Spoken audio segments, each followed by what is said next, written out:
ব্যস্ততাকে ছুটি দিয়ে বাড়ির পানে মানুষ, স্বজনের সঙ্গে ঈদ উদযাপনের সব পথ ঢল। লঞ্চে ভিড়, ট্রেনের ছাদে যাত্রী, সড়কে গাড়ির চাপ থাকলেও নেই যানজট। জাতীয় ঈদগাহে প্রধান জামাতে অংশ নেবেন রাষ্ট্রপতি, প্রধানমন্ত্রী। নিরাপত্তা চাদরে ঢাকা থাকবে পুরো এলাকা। শোলাকিয়া, গড়ে শহীদ ময়দানেও শেষ মুহূর্তের প্রস্তুতি। ঈদ কেনাকাটায় গতি পেয়েছে দেশের অর্থনীতি। লেনদেন 2 লাখ কোটি টাকা ছাড়ানোর আশা ব্যবসায়ীদের। জ্বালানি সংকট নিরসনে উদ্যোগ নেওয়ার আহ্বান। বিড়ালে কামড় দিছে, একটা ভ্যাকসিন দিছে ডাক্তার, কিন্তু ভ্যাকসিনটা কোথাও নেই। ওষুধের দোকানে গেছি 600 টাকা আছে একটা টিকা। অতিরিক্ত দাম রাখছে ফার্মেসি।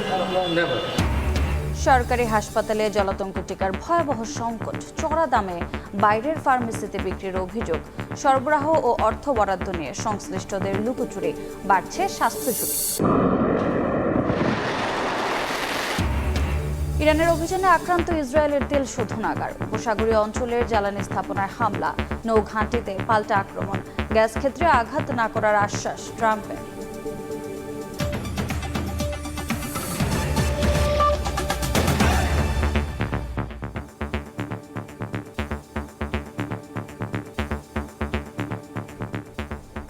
ভোরের সময়ের সঙ্গে আছে আমি রোজা চৌধুরী। ব্যস্ততাকে ছুটি দিয়ে বাড়ির পানে মানুষ, স্বজনদের সঙ্গে ঈদ উদযাপনে নৌরেল সড়কপথে ঢল। কানায় কানায় পূর্ণ লঞ্চ, ঝুঁকি নিয়ে ট্রেনের ছাদেও রওনা হন অনেকে। ঢাকা টাঙ্গাইল মহাসড়কে গাড়ির চাপ থাকলেও ছিল না যানজট। সব বাধা পেরিয়ে আপনজনদের কাছে ফেরার আনন্দে মাতোয়ারা সবাই।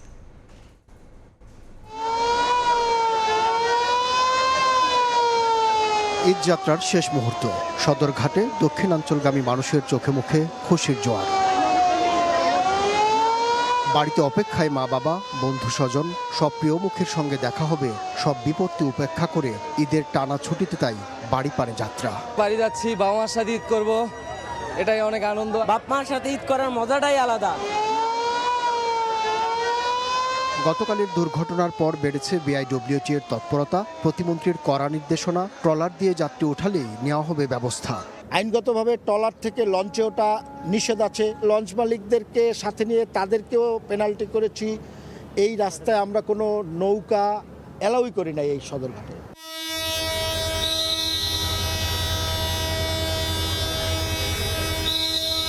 এদিকে রেল স্টেশন যেন জনসমুদ্র। উত্তরবঙ্গের উদ্দেশ্যে ছেড়ে যাওয়া প্রতিটি ট্রেনই ছিল যাত্রীতে ঠাসা। ভেতরে জায়গা না পেয়ে নিষেধাজ্ঞা অমান্য করে ছাদে ওঠেন অনেকে। দেশে যাইতে তো হবো, পরিবার আছে, সবাই আছে, একসাথে ঈদ করবো, একসাথে যাবো। উপরে কষ্ট মষ্ট উঠছি, যেভাবে হোক দেশে তো যাইতে হবে। যারা দাঁড়ায় আছে কনস্ট্যান্ট ওইখান থেকে নড়াচড়ার কোনো অবস্থা নাই। বুধবার নীলসাগর এক্সপ্রেস ট্রেনের দুর্ঘটনায় ভেঙে পড়ে উত্তরাঞ্চলের কয়েকটি ট্রেনের শিডিউল। এদিন নীলসাগর এক্সপ্রেস ছাড়ে 7 ঘন্টা দেরিতে। একতা ও পঞ্চগড় এক্সপ্রেসও একই রকম বিলম্ব হয়। ঘন্টার পর ঘন্টা অপেক্ষায় ভোগান্তিতে পড়েন যাত্রীরা। বলতেছে অনেক লেট হবে, আমরা এখন অনেক যাত্রীগণ ভোগান্তি হচ্ছে। 8-9 ঘন্টা লেট হবে আমাদের ট্রেন, তো তারপরেও বাড়িতে ঈদ করবো ইনশাল্লাহ, সে আশায় বসে আছি। এখন যে রেঞ্জ দিয়েছে মোটামুটি 8 ঘন্টা, এই 8 ঘন্টার ভিতরে আসবে কিনা আদৌ তাও জানি না। এদিকে রাজধানীর বিভিন্ন বাস টার্মিনালে বাসের জন্য ঘন্টার পর ঘন্টা অপেক্ষা করেন অনেকে। সকালে ঢাকা টাঙ্গাইল মহাসড়কে যানজট দেখা গেলেও দুপুরের পর গাড়ির চাপ চাকলেও স্বাভাবিক হয় চলাচল। আমি জানি জ্যাম থাকবে, সবসময় বুঝি জ্যাম থাকবে, কিন্তু বাড়ি যাওয়ার তো একটা আলাদাই টান। যদি রাস্তার অবস্থা ভালো থাকে তাহলে আরো ভালো লাগবে। আমরা নর্মালি 1400 টাকায় যাই, হ্যাঁ, এবার গিয়ে স্লিপারে, কিন্তু আমাদের কাছে ভাড়া নিয়েছে 1800 করে। এদিকে বাস ভাড়ার বিষয়ে যাত্রী কল্যাণ সমিতির প্রতিবেদনটি সঠিক নয় বলে দাবি করেছেন সড়ক ও রেল প্রতিমন্ত্রী হাবিবুর রশিদ। ভাড়া দ্বিগুণ নেওয়া হচ্ছে কিনা এরকম অভিযোগ কিন্তু আমাদেরকে কোনো যাত্রী দেয়নি। অভিযোগটা যদি স্পেসিফিক যায় তাহলে আসলে সেটার একটি ব্যবস্থা নেওয়া আমাদের জন্য সহজ হয়। সব বাধা পেরিয়ে আপনজনের কাছে ফেরার আনন্দে মাতোয়ারা সবাই। আব্দুল্লাহ শাফি, সময় সংবাদ, ঢাকা। দেশের আকাশে দেখা যায়নি শাওয়াল মাসের চাঁদ। শনিবার উদযাপিত হবে পবিত্র ঈদ উল ফিতর। বৃহস্পতিবার সন্ধ্যায় বায়তুল মোকাররমে চাঁদ দেখা কমিটির বৈঠক শেষে কথা জানান ধর্মমন্ত্রী। দেশবাসীকে ঈদের শুভেচ্ছা জানানোর পাশাপাশি সরকারের জন্য দোয়া চেয়েছেন। ঈদের চাঁদ দেখা নিয়ে সন্ধ্যায় বৈঠক হয় জাতীয় মসজিদ বাইতুল মোকাররমের সভাকক্ষে। সভাপতিত্ব করেন ধর্মমন্ত্রী কাজী শাহ মোফাজ্জল হোসাইন কায়কোবাদ। বৈঠকে অংশ নেন দেশের বরেণ্য আলেম ওলামা। বৈঠক শেষে সংবাদ সম্মেলনে মন্ত্রী জানান, দেশের আকাশে কোথাও শাওয়াল মাসের চাঁদ দেখা যায়নি। 21 মার্চ শনিবার সারা দেশে পালিত হবে পবিত্র ঈদ উল ফিতর। বাংলাদেশ আবহাওয়া অধিদপ্তর ও মহাকাশ গবেষণা দূর অনুধাবন প্রতিষ্ঠান হতে প্রাপ্ত তথ্য নিয়ে পর্যালোচনা করে দেখা গেছে যে বাংলাদেশের আকাশে পবিত্র শাওয়াল মাসের চাঁদ দেখা যায়নি। এমত অবস্থায় 20 মার্চ শুক্রবার পবিত্র রমজান মাস 30 দিন পূর্ণ হবে। 21 মার্চ 2026 তারিখ শনিবার সারা দেশে পবিত্র ঈদ উল ফিতর অনুষ্ঠিত হবে। দেশবাসীকে ঈদের অগ্রিম শুভেচ্ছা জানান ধর্মমন্ত্রী। সরকারের জন্য দেশবাসীর কাছে চান দোয়া। ঈদ মোবারক জানাচ্ছি এবং আপনারা দয়া করে ঈদের দিন খাস করে দোয়া করবেন আল্লাহ পাক যেন তারেক রহমান সাহেবকে এবং ওনার সরকারকে আল্লাহ পাক যেন হেফাজত করেন। চাঁদ দেখার বিষয়ে স্যাটেলাইট সহ দেশের সব উপজেলা প্রশাসনের তথ্য পর্যালোচনা করা হয়েছে বলেও জানান ধর্মমন্ত্রী। আল্লাহর হুকুমকে বাস্তবায়িত করার জন্য আত্মজ রহমান, সময় সংবাদ, ঢাকা। প্রস্তুত জাতীয় ঈদগাহ। পবিত্র ঈদ উল ফিতরের প্রধান জামাতে অংশ নেবেন রাষ্ট্রপতি মোহাম্মদ শাহাবুদ্দিন ও প্রধানমন্ত্রী তারেক রহমান। ডিএমপির ভারপ্রাপ্ত কমিশনার জানান, জায়নামাজ, ছাতা, মোবাইল ফোন ছাড়া অন্য কিছু বহন করা যাবে না। থাকবে নিশ্চিত নিরাপত্তা ব্যবস্থা। প্রস্তুত জাতীয় ঈদগাহ। পবিত্র ঈদ উল ফিতরের প্রধান জামাতে অংশ নিতে পারবেন প্রায় 35,000 মুসল্লি। এবারও নারীদের জন্য থাকছে বিশেষ ব্যবস্থা। বৃহস্পতিবার জাতীয় ঈদগাহ পরিদর্শন করেন স্থানীয় সরকার প্রতিমন্ত্রী, ঢাকা দক্ষিণ সিটির প্রশাসক, প্রধানমন্ত্রীর অতিরিক্ত প্রেস সচিব ও ডিএমপির ভারপ্রাপ্ত কমিশনার। দক্ষিণ সিটির প্রশাসক ও স্থানীয় সরকার প্রতিমন্ত্রী জানান, সকাল 8:30টায় অনুষ্ঠিত হবে ঈদের জামাত। অংশ নেবেন রাষ্ট্রপতি ও প্রধানমন্ত্রী। সেটা মাননীয় প্রধানমন্ত্রী সেখানে আমাদের সাথে একসাথে জামাতে নামাজ পড়বেন। মহামান্য রাষ্ট্রপতি এখানে ঈদের নামাজ আদায় করবেন। ভদ্র মহিলাদের জন্য, মুসল্লিদের জন্য আলাদা ব্যবস্থা থাকবে, সাধারণ মুসল্লিদের জন্য আলাদা ব্যবস্থা থাকবে। পুরুষ এবং মহিলা মিলে সব সহ কম বেশি প্রায় 40,000 মুসল্লিদের এখানে নামাজের ব্যবস্থা থাকবে। পরে ডিএমপির ভারপ্রাপ্ত কমিশনার বলেন, ঈদের জামাত ঘিরে কোনো নিরাপত্তার সংখ্যা নেই। থাকবে নিশ্ছিদ্র নিরাপত্তা ব্যবস্থা। জায়নামাজ, ছাতা, মোবাইল ফোন ছাড়া বহন করা যাবে না অন্য কিছু। ঈদগাহ ময়দান এবং আশেপাশের এলাকায় সিটিটিসি ডগ স্কোয়াড সুইপিং এবং স্পেশাল ব্রাঞ্চের সুইপিং টিম এসব এলাকা সুইপিং করবে। ঈদগাহ ময়দানে কোনো প্রকার ব্যাগ, ধারালো বস্তু বা দাহ্য পদার্থ নিয়ে আসা যাবে না। নিরাপত্তার সংখ্যা নেই। তারপর আমাদের বিভিন্ন গোয়েন্দা সংস্থা মনিটরিং করতেছে, যদি কিছু হয় আমাদেরকে জানাবে। সেই অনুযায়ী আমাদের যথেষ্ট প্রস্তুতি আছে। বৃষ্টি বা বৈরী আবহাওয়ার সম্মুখীন হলে সকাল 9টায় জাতীয় মসজিদ বাইতুল মোকাররমে হবে ঈদের প্রধান জামাত। তানভীর হাসান মেঘ, সময় সংবাদ, ঢাকা। ঈদ উল ফিতরের জামাতের জন্য প্রস্তুত হচ্ছে শোলাকিয়া, গোরে শহীদ সহ বিভিন্ন ঈদগাহ। জামাতের স্থানগুলোতে পরিচ্ছন্নতা ও রং করার কাজ শেষ পর্যায়ে। নিরাপত্তায় বিশেষ ব্যবস্থা নিয়েছে পুলিশ। দেশের সবচেয়ে বড় 2 ঈদগাহের মধ্যে কিশোরগঞ্জের শোলাকিয়া অন্যতম। এবার ঈদ উল ফিতরের 199তম জামায়াতের জন্য প্রস্তুত করা হচ্ছে মাঠকে। এরই মধ্যে লাইন টানা, রং করা ও অজুখানা মেরামত করা হয়েছে। মুফতি আবুল খায়ের মোহাম্মদ সাইফুল্লাহর ইমামতিত্বে জামায়াত শুরু হবে ঈদের দিন সকাল 9টায়। সমগ্র বাংলাদেশের গুরুত্বপূর্ণ ব্যক্তিবর্গের কাছে এখানে ঈদের জামাত আদায় করার জন্য, অর্থাৎ ঈদের জামাতে আগমনের জন্য আমরা ইনভাইটেশন লেটার পাঠিয়েছি। পোশাকে পুলিশের পাশাপাশি এখানে সাদা পোশাকের পুলিশ ডিপ্লয় থাকবে, পাশাপাশি র্যাব এবং অ্যান্টি টেররিজম ইউনিটের বোম ডিসপোজাল ইউনিট কাজ করবে। দেশের আরেক বৃহৎ জামায়াত অনুষ্ঠিত হবে দিনাজপুরের গোর-এ শহীদ ঈদগাহ ময়দানে। ঈদের দিন সকাল 9টায় ঈদ উল ফিতরের নামাজে ইমামতি করবেন মাওলানা মাহফুজুর রহমান। এরই মধ্যে শেষ হয়েছে পরিচ্ছন্নতা, মাইক লাগানো, পানি সরবরাহ ও পয় নিষ্কাশনের কাজ। বন্দরনগরী চট্টগ্রামে ঈদের প্রথম ও প্রধান জামায়াত অনুষ্ঠিত হবে জমিয়াতুল ফালা মসজিদে। সিটি কর্পোরেশনের আয়োজনে প্রথম ঈদের নামাজ অনুষ্ঠিত হবে সকাল 8টায়। প্রথম জামাত, যেটাতে ইনফ্যাক্ট আমরা সবাই উপস্থিত থাকি, সেটা সকাল 8টায়। আর ঈদের দ্বিতীয় জামাতটা অনুষ্ঠিত হবে সকাল 8:45। রংপুরের প্রধান ঈদের জামায়াত কালেক্টর ঈদগাহ মাঠে সকাল 8:30টায় ইমামতি করবেন মাওলানা বাইজিদ হোসেন। তবে বৃষ্টি হলে রংপুর জেলা মডেল মসজিদে 2 ধাপে অনুষ্ঠিত হবে জামায়াত। সকাল 8:30টায় ঐতিহাসিক কেন্দ্রীয় শাহী ঈদগাহে অনুষ্ঠিত হবে সিলেট নগরের প্রধান ঈদ জামায়াত। মুসল্লিদের সুবিধার্থে থাকবে 4টি মেডিকেল টিম ও লক্ষাধিক পানির বোতল। হেমায়েত উদ্দিন কেন্দ্রীয় ঈদগাহ ময়দানে সকাল 8টায় অনুষ্ঠিত হবে বরিশালের প্রধান ঈদের জামায়াত। খুলনার প্রধান ঈদের জামায়াত সকাল 8টায় সার্কিট হাউস মাঠে। সামিয়ানা টাঙ্গানো রোলার দিয়ে মাঠ সমান করার শেষ মুহূর্তের কাজ করছেন সিটি কর্পোরেশনের কর্মচারীরা। সকাল 8টায় রাজশাহীর প্রধান ঈদের জামায়াত শাহ মখদুম কেন্দ্রীয় ঈদগাহে। প্রায় 25,000 মুসল্লি একসঙ্গে ঈদের নামাজ আদায় করতে পারবেন এই মাঠে। ঈদের জামায়াতের সময় ঝড় বৃষ্টি হলে প্রতিটি ঈদগাহে নেওয়া হয়েছে বিকল্প ব্যবস্থা। তানজিল হাসনাত, সময় সংবাদ। চট্টগ্রামে ঈদের প্রধান জামাতগুলোর নিরাপত্তায় মাঠে থাকবে র্যাব। বৃহস্পতিবার দুপুরে নগরের জামিয়াতুল ফালাহ মসজিদ প্রাঙ্গণে ঈদ জামাতের ময়দান পরিদর্শন শেষে র্যাব 7-এর অধিনায়ক জানান, গড়ে তোলা হয়েছে বিশেষ নিরাপত্তা বলয়।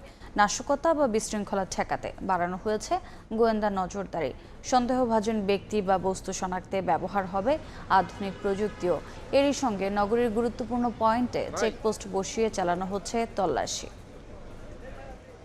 প্রধানমন্ত্রী তারেক রহমান কি ঈদ উল ফিতরের শুভেচ্ছা জানিয়েছেন ভারতের প্রধানমন্ত্রী নরেন্দ্র মোদী। বাংলাদেশের জনগণকে শুভেচ্ছা জানিয়ে বন্ধুত্ব ও সৌহার্দ্যের বন্ধন আরও সুদৃঢ় করার বার্তা দিয়েছেন তিনি। বৃহস্পতিবার প্রধানমন্ত্রীকে লেখা চিঠিতে নরেন্দ্র মোদী ভারতের জনগণ ও সরকারের পক্ষ থেকে বাংলাদেশের প্রধানমন্ত্রী এবং ভ্রাতৃপ্রতিম জনগণকে ঈদ উল ফিতরের শুভেচ্ছা জানান। বার্তায় মোদী উল্লেখ করেন, ঈদের উৎসব সহমর্মিতা, ভ্রাতৃত্ববোধ এবং পারস্পরিক সম্প্রীতির চিরন্তন মূল্যবোধ স্মরণ করিয়ে দেয়। বাংলাদেশ ভারতের জনগণের বন্ধুত্ব এবং পারস্পরিক আস্থা আরও সুদৃঢ় হবে বলে প্রত্যাশার কথা চিঠিতে লিখেছেন ভারতের প্রধানমন্ত্রী নরেন্দ্র মোদী। বিশেষ প্রয়োজন ছাড়া আপাতত সরকারি বাসভবন যমুনায় উঠছেন না প্রধানমন্ত্রী তারেক রহমান। গুলশানের বাসায় থাকতেই স্বাচ্ছন্দ্য বোধ করছেন তিনি। বৃহস্পতিবার দুপুরে যমুনা পরিদর্শন করে এ কথা জানিয়েছেন প্রধানমন্ত্রীর অতিরিক্ত প্রেস সচিব আতিকুর রহমান রুমন। বলেন, বাবা শহীদ রাষ্ট্রপতি জিয়াউর রহমান এবং মা সাবেক প্রধানমন্ত্রী বেগম খালেদা জিয়ার ধারা বজায় রেখে সরকারি বাসায় উঠছেন না বর্তমান প্রধানমন্ত্রীও। সরকার প্রধানের জন্য রাষ্ট্রীয় বরাদ্দকৃত বাসভবন যমুনা 2024-এর আগস্ট থেকে 2026-এর ফেব্রুয়ারি এখানে থেকেছেন অন্তর্বর্তী সরকারের প্রধান উপদেষ্টা। ত্রয়োদশ জাতীয় নির্বাচনের সরকার গঠনের পর এখানে ওঠার কথা প্রধানমন্ত্রী তারেক রহমানের। বৃহস্পতিবার পরিচ্ছন্নতা আর গোছগাছের যে ব্যস্ততা দেখা গেল যমুনায়, তাতে প্রশ্ন, তবে কি শিগগিরই নতুন বাসভবনে উঠছেন সরকার প্রধান? স্পষ্ট উত্তর পাওয়া গেল প্রধানমন্ত্রীর অতিরিক্ত প্রেস সচিবের কাছে। মাননীয় প্রধানমন্ত্রী, আমাদের জনপ্রিয় নেতা জনাব তারেক রহমান আপাতত যমুনায় উঠছে না। বিশেষ কোনো প্রয়োজন ছাড়া, দেশে যদি কোনো অস্থিরতা বা কোনো ধরনের কিছু না হয়, তাহলে উনি এখানে উঠছেন না। ঈদ উল ফিতরের দিনের আনন্দ ভাগাভাগি করতে প্রধানমন্ত্রীর কর্মপরিকল্পনার কথাও জানান আতিকুর রহমান রুমন। এখানে দেশি বিদেশি, তারপরে আপনার রাজনৈতিক, তারপরে আপনার বিশেষ ব্যক্তিত্ব, তারপরে আপনার সামাজিক, তারপরে বিভিন্ন সংগঠন, সামরিক বেসামরিক সব লোকজনের সাথেই এখানে মিলিত হবেন এবং ঈদ আনন্দ ভাগাভাগি করবেন। প্রধানমন্ত্রীর অতিরিক্ত প্রেস সচিব দাবি করেন, অন্যবারের তুলনায় ছোট কিছু দুর্ঘটনা ছাড়া এবার বড় কিছু ঘটেনি। মুরসালিন হক জুনায়েদ, সময় সংবাদ, ঢাকা। ভোরের সময় আরও থাকছে। ঈদের দিন দেশ জুড়ে বৃষ্টির আভাস আবহাওয়া বিভাগের। বেশি থাকতে পারে ময়মনসিংহ, রংপুর ও রাজশাহী অঞ্চলে। বজ্রঝড়ের শঙ্কায় সতর্ক থাকার পরামর্শ। মহান স্বাধীনতা ও জাতীয় দিবসে এবার থাকছে কুচকাওয়াজ। প্যারেড গ্রাউন্ডে চলছে পুরোদমে প্রস্তুতি। জমকালো আয়োজনের প্রস্তুতি নিচ্ছেন বিভিন্ন বাহিনীর সদস্যরা। একই সঙ্গে চলছে বিশাল প্যান্ডেল আর মঞ্চ নির্মাণের কাজ।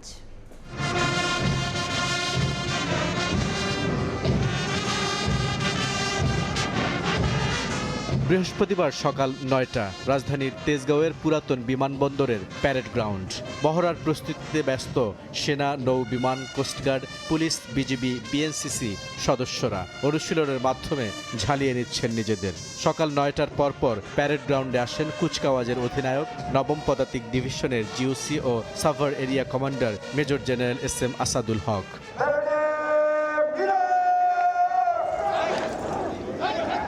সকাল ঠিক ৯:৩০ দক্ষিণ দিক থেকে ঘোড়া দাপিয়ে প্যারেড গ্রাউন্ডের মঞ্চের সামনে আসেন এবারের কুচকাওয়াজের অধিনায়ক মেজর জেনারেল SM আসাদুল হক। প্রথমে ডামি প্রধানমন্ত্রীকে নিয়ে মঞ্চে আসে সুশৃঙ্খল মিলিটারি পুলিশের দল। এরপর রাষ্ট্রপতিকে নিয়ে একইভাবে মঞ্চে আসে মিলিটারি পুলিশ।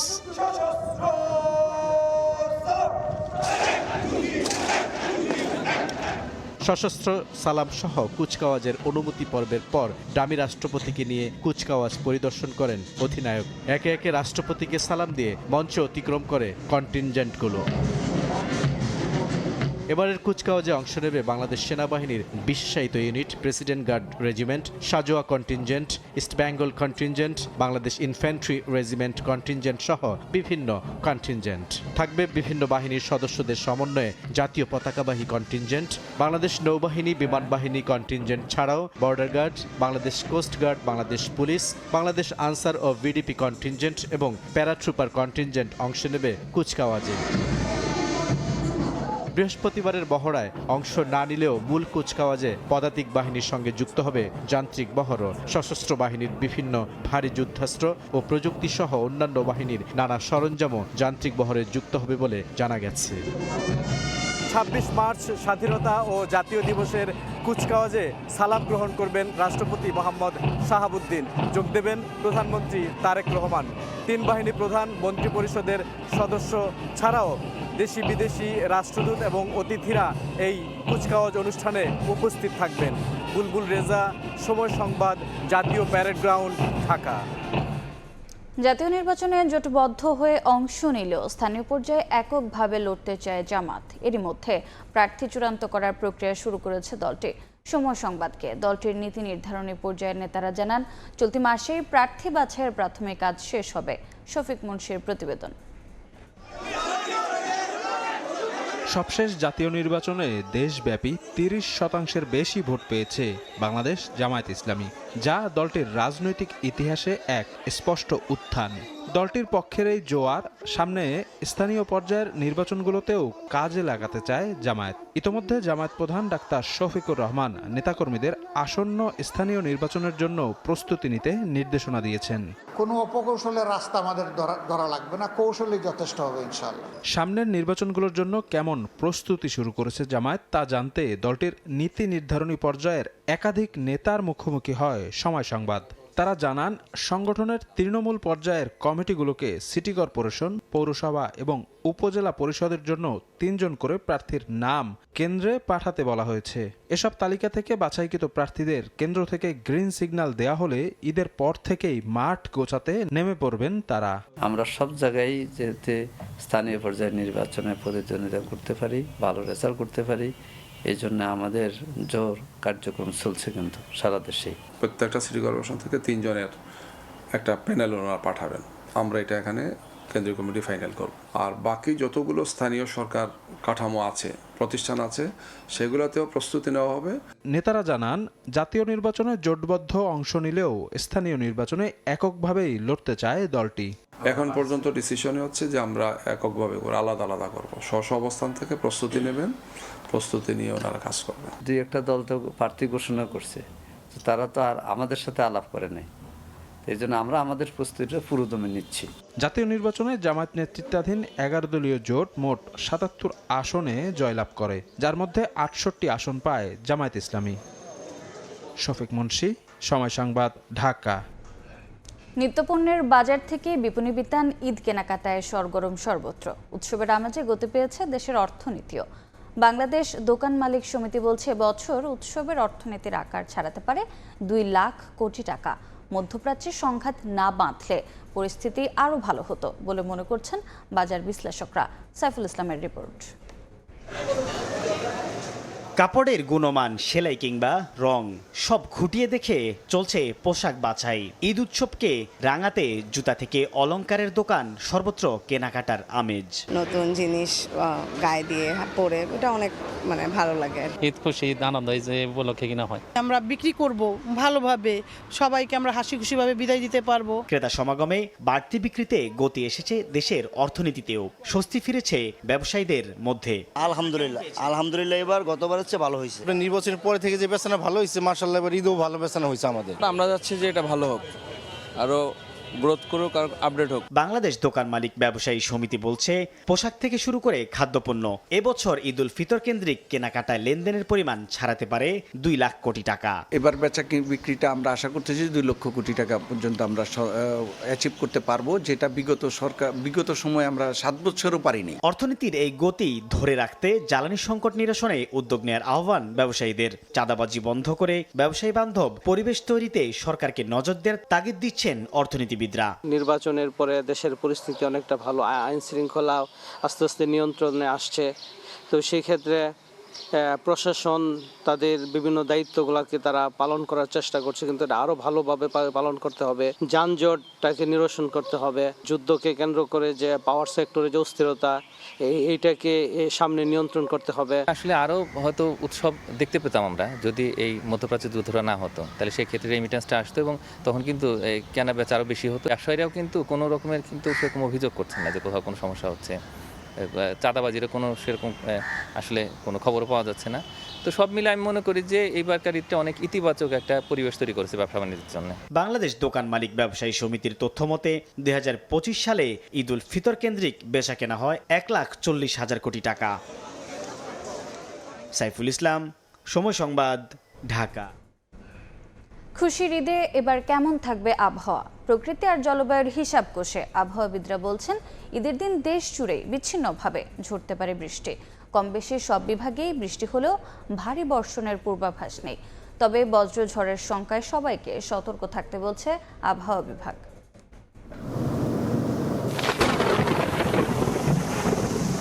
মার্চের আকাশে হঠাৎই বদলে যায় রং, জমে ওঠে বজ্রমেঘ। কয়েকদিন ধরে দেখা মিলছে থেমে থেমে বৃষ্টির। ঋতুচক্রের বদলে এবার আবহাওয়ার এমন রূপান্তরের মধ্যেই আসছে খুশির ঈদ। শীতের শেষে চৈত্রের খরতাপে তৈরি হয় গভীর সঞ্চারণশীল মেঘ। তা থেকেই এ সময়ে দেখা দেয় বৃষ্টি ও বজ্রপাতের। আবহাওয়া অধিদপ্তর বলছে, ঈদের দিন বিচ্ছিন্নভাবে দেশ জুড়েই থাকতে পারে বৃষ্টি। সারা দেশেই বৃষ্টিপাতের সম্ভাবনা আছে, তবে কোথাও ভারী বা অতি ভারী বৃষ্টিপাতের সম্ভাবনা নেই। এটা 1-2% বৃষ্টি হতে পারে। বৃষ্টির সঙ্গে কিছু যে বজ্রপাত, লাইটেনিং, বিক্ষিপ্ত শিলাবৃষ্টি হতে পারে এবং কোথাও কোথাও দমকা বা ঝোড়ো হওয়া হতে পারে, যেটাকে আমরা কালবৈশাখী ঝড় বলি। ঈদের দিন বৃষ্টির মাত্রা বেশি থাকতে পারে ময়মনসিংহ, রংপুর ও রাজশাহী অঞ্চলে। উপকূলীয় এলাকাগুলোতে বৃষ্টি তুলনামূলক কম হবে, তবে ভারী বৃষ্টিপাতের পূর্বাভাস দেখছেন না আবহাওয়াবিদরা। ঈদের দিন যেটা হচ্ছে সারা দেশে কম বেশি বৃষ্টিপাত হবে। রাজশাহী, রংপুর, ঢাকা বিভাগের কিছু কিছু জায়গায় কিন্তু সকালের দিকে বা ভোরের দিকে হওয়ার সম্ভাবনা রয়েছে এবং বিকেল বা সন্ধ্যার দিকে আমাদের চট্টগ্রাম, সিলেট, ময়মনসিংহ এই বিভাগগুলোর কোথাও কোথাও হওয়ার সম্ভাবনা রয়েছে। স্বাভাবিকভাবেই বছরের এ সময়ে বৃষ্টির সঙ্গে বজ্রপাতের ঝুঁকি থাকে, তাই সবাইকে সতর্কতা অবলম্বনের আহ্বান আবহাওয়া বিভাগের। সামদানি প্রত্যয়, সময় সংবাদ। মৃত্যু যেখানে অবধারিত, সেখানে জীবন রক্ষাকারী টিকারই দেখা নেই। এক হাসপাতাল থেকে আরেক হাসপাতালে ছুটে হয়রান রোগীরা। সারা দেশে সরকারি হাসপাতালে বিনামূল্যে সরবরাহকৃত জলাতঙ্ক টিকার ভয়াবহ সংকট দেখা দিয়েছে। 2 মাস ধরে কোথাও মিলছে না এই টিকা। সুযোগ বুঝে 500 টাকার ভ্যাকসিনের দাম চড়া দামে বিক্রি করছে ফার্মেসি। স্বাস্থ্য অধিদপ্তর বলছে, সংকট কাটতে সময় লাগবে আরও 2 থেকে 3 মাস। উজ্জ্বল হোসেন ও পাভেল আমিনের ছবিতে রৌনক নিয়ন্তার প্রতিবেদনে থাকছে বিস্তারিত। বিড়ালে কামড় দিছে, একটা ভ্যাকসিন দিছে ডাক্তার, কিন্তু ভ্যাকসিনটা কোথাও নেই। আসলে দেখি টিকা নাই, তাহলে আসলে আমার এই আশাটাই তো ব্যর্থ। নোয়াখালীতে পাওয়া যাচ্ছে না এই ভ্যাকসিনটা। ভ্যাকসিন নাই।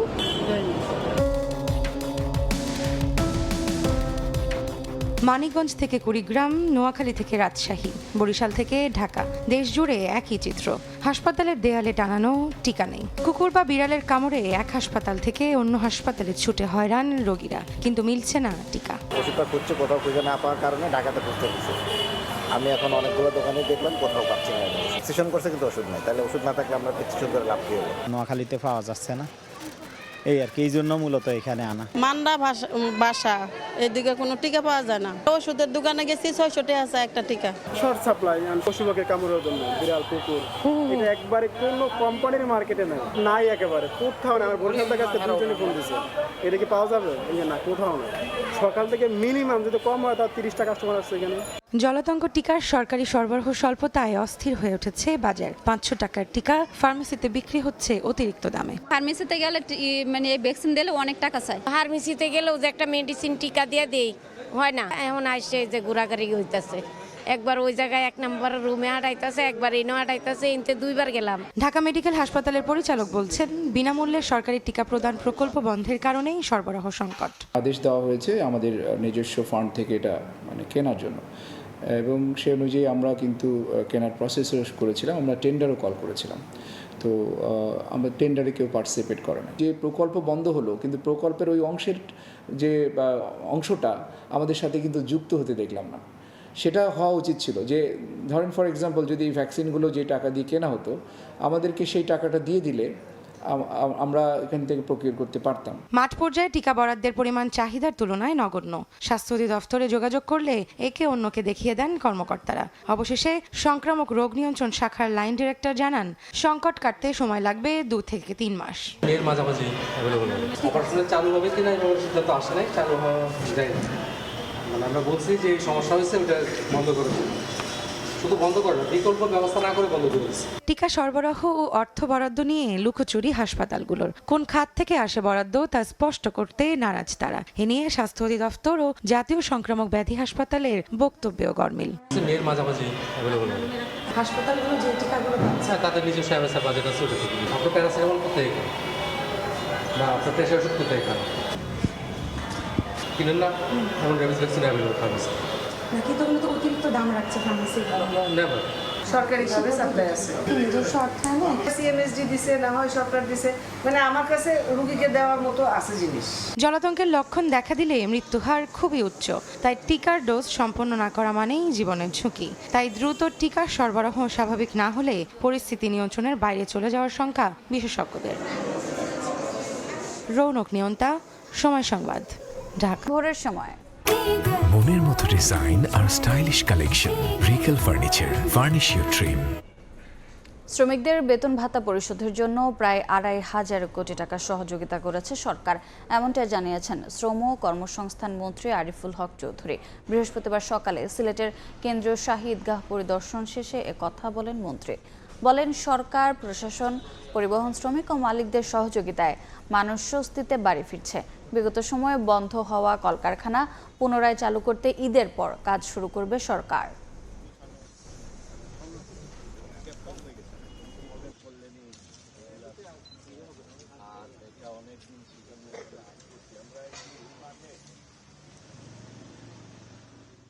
আমাদের মাননীয় প্রধানমন্ত্রী এই বিকেএমইকে আমাদের তাদের কল্যাণ ফান্ড থেকে প্রায় 2,500 কোটি টাকা দেওয়া হয়েছে।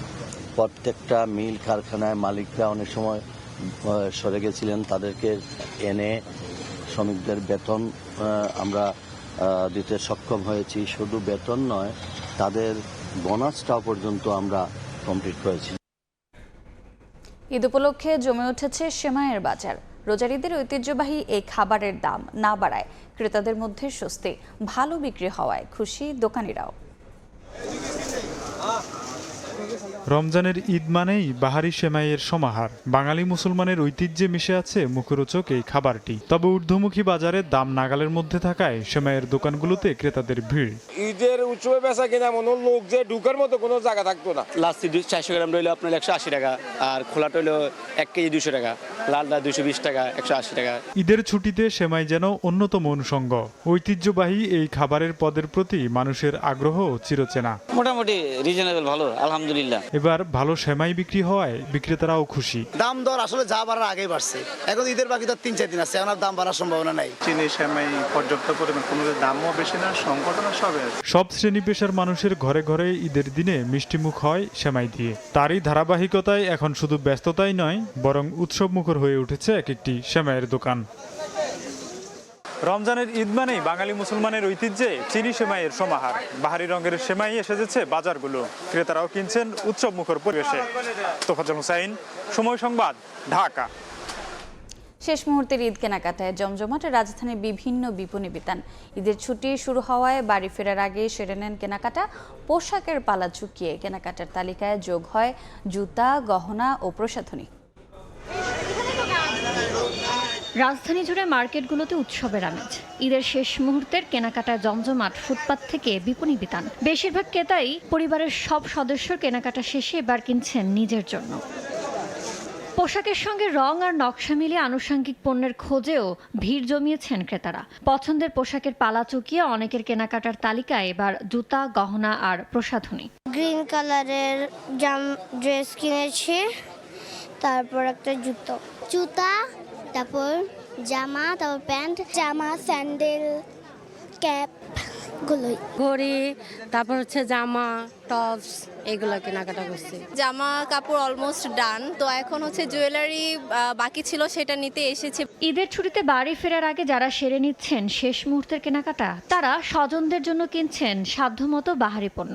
তবে শেষ সময় মিলছে না কাঙ্ক্ষিত পরিমাপ কিংবা পছন্দের রঙের পোশাক। ব্যস্ত থাকার কারণে আপনার আসতে একটু লেট হয়েছে, এখন আসছি, এখন কেনাকাটা করবো শেষ মুহূর্তে আর কি। ছুটি আমাদের গতকালকে থেকে হয়েছে, তার জন্য আজকে হচ্ছে বেবির জন্য কালেকশন দেখতে আসছি। ছুটির পরে অবসর পাইছি, তাই সবকিছু এসে কেনাকাটা করলাম, অনেকটাই ভালো লাগছে।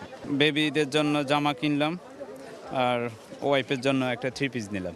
কেনাকাটা শেষে বেশিরভাগ মানুষ এরই মধ্যে রাজধানী ছাড়লেও চাঁদরাত পর্যন্ত উৎসব মুখর পরিবেশে ক্রেতার উপচে পড়া ভিড় থাকবে বলে প্রত্যাশা বিক্রেতাদের। গতবারের তুলনায় এবার বিক্রি ভালো হবে বলেও দাবি তাদের। টি শার্ট আছে, বাচ্চাদের গেঞ্জি আছে, তারপরে প্যান্ট আছে, সব ধরনের বাচ্চাদের জিনিসপত্র পাওয়া যায়। বেচা কিনা প্রায় আলহামদুলিল্লাহ অনেক ভালো। অন্য বার লাস্টের দিকে কাস্টমারগুলো সবাই বাড়িতে চলে যায় বা দেশে, এবার প্রচুর কাস্টমার, মার্কেটে অনেক চাপ। ক্রেতাদের কথা মাথায় রেখে বিপণী বিতানগুলো খোলা থাকছে মধ্যরাত পর্যন্ত। শেষ দিকে এসে বেশিরভাগ পণ্যে ছাড় দিচ্ছেন বলেও জানান বিক্রেতারা। ইয়ানুর শিফাত, সময় সংবাদ, ঢাকা। ঈদে কক্সবাজার সমুদ্র সৈকতে পর্যটকের ঢল নামার অপেক্ষায় জেটস্কি চালক, ঘোড়াওয়ালা ও ফটোগ্রাফাররা। পর্যটকদের স্বাগত জানাতে প্রস্তুত হোটেল, মোটেল ও রিসোর্ট। ঈদের টানা ছুটি, সবার প্রত্যাশা এবারও টানা ছুটিতে কক্সবাজারে সমাগম হবে লাখো পর্যটকের। তাই সব কানে যেন ব্যস্ততার শেষ নেই। পর্যটকদের আকর্ষণ করতে সৈকতে প্রস্তুত জেটস্কি, বিচ বাইক, ঘোড়া, কিটকট ও ফটোগ্রাফাররা। নতুন করে সাজিয়েছেন তাদের দোকান। পর্যটকের ভিড়ে জমে উঠবে ব্যবসা, এমনটাই আশা তাদের। ঈদকে সামনে রেখে খুব সুন্দর অ্যারেঞ্জমেন্ট করেছি, আয়োজন করেছি। আমরা আশাবাদী 7 দিনের মধ্যে পর্যটকরা আসবেন। পর্যটকদের স্বাগত জানাতে প্রস্তুত কক্সবাজারের 5 শতাধিক হোটেল, মোটেল ও রিসোর্ট। এরই মধ্যে হোটেলগুলো কক্ষ বুকিং হয়েছে 70%। 22 তারিখে আমরা একটা ডিজে প্রোগ্রাম রেখেছি। পর্যটকরা আসবেন, তারা নতুন সাজে কক্সবাজারকে দেখবেন। আইন শৃঙ্খলা পরিস্থিতিও ভালো। আর পর্যটকদের নিরাপত্তা নিশ্চিত করতে প্রস্তুত রয়েছে লাইফগার্ড কর্মী ও ট্যুরিস্ট পুলিশ। কোনো রকম ট্যুরিস্টদের সাথে কোনো রকম অপ্রীতিকর ঘটনা না ঘটতে পারে, সেক্ষেত্রে আমরা সবাই সজাগ।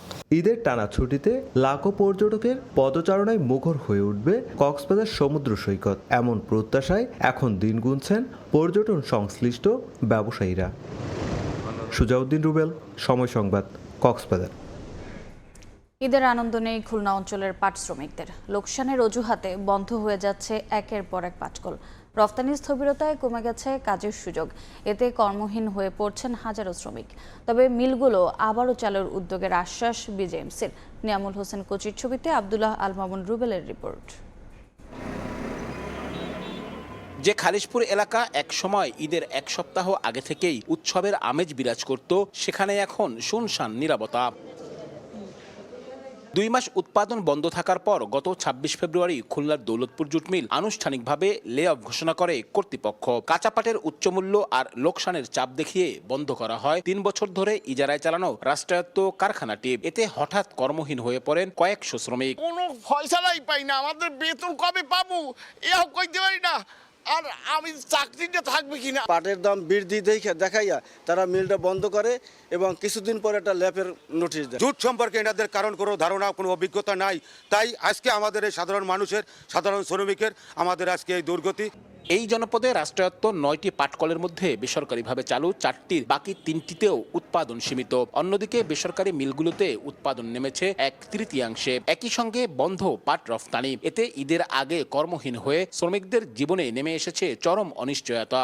ঈদের সময় আমাদের সরকার বোনাস দিত, বিল পাইতাম আমরা, আমাদের ছেলে সন্তান লেখাপড়া করতো। ঈদ বলতে শ্রমিক এবং গরিবদের কাছে ঈদ বলতে কোনো শব্দ নাই। 71-তে 26টা জুট মিল বন্ধ করে দেয়, তখন থেকে আমরা এত অবহেলিত, এখন মৃত্যুপুরীতে আমরা পরিণত হয়েছি। শুধু দৌলতপুর জুট মিল, অনেক মিলেরই শ্রমিকদের বিভিন্ন আইন জটিলতার কারণে দেনা আছে, সেইগুলো যাতে দ্রুত দিয়ে দেওয়া হয়। সংশ্লিষ্টরা বলছেন সরকার, মালিক ও শ্রমিক সহ সব পক্ষকে নিয়ে এখনই সমন্বিত পরিকল্পনা ও কার্যকর উদ্যোগ না নিলে পুরো শিল্প ধ্বংসের মুখে পড়বে। পাটকে শিল্প ভাবতে হবে, একটা টেবিলে বসতে হবে, ফাইন্ড আউট করতে হবে কি প্রবলেম, তাহলে সকল সলিউশন হবে। আর এখন ফার্স্ট অফ অল রপ্তানিটা চালু করে দিতে হবে। যদিও বিজেএমসি বলছে বন্ধ থাকা পাটকলগুলো পর্যায়ক্রমে চালুর প্রক্রিয়া রয়েছে। মিল চালু হলেই সংকটও কেটে যাবে বলে আশ্বাস সংশ্লিষ্ট কর্মকর্তা। সবগুলো মিল যদি চালু হয়ে যায় সেখানে শ্রমিকের অবশ্যই কর্মসংস্থান হবে, শ্রমিক বা কর্মচারী কর্মকর্তা এগুলো তো লাগবেই, চুপড়ি তো একা চালানো যাবে না, সেহেতু কর্মসংস্থানের ব্যবস্থা হবে বলে আমরা আশা করছি।